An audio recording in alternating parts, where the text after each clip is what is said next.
ബീഹാറിൽ തെരഞ്ഞെടുപ്പിന് മുന്നോടിയായി വോട്ടർ പട്ടിക പരിഷ്കരിക്കാനുള്ള തെരഞ്ഞെടുപ്പ് കമ്മീഷന്റെ തീരുമാനത്തിനെതിരെ പ്രതിപക്ഷ പാർട്ടികൾ രംഗത്തെത്തുകയാണ്.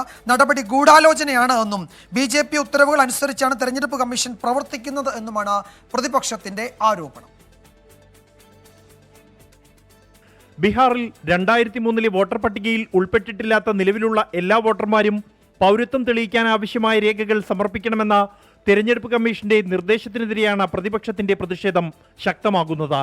നീക്കത്തിന് പിന്നിൽ ഗൂഢാലോചനയുണ്ടെന്ന് RJD നേതാവ് തേജസ്വി യാദവ്. BJPയുടെ നിർദ്ദേശമനുസരിച്ചാണ് തെരഞ്ഞെടുപ്പ് കമ്മീഷൻ പ്രവർത്തിക്കുന്നതെന്നാണ് ആരോപണം.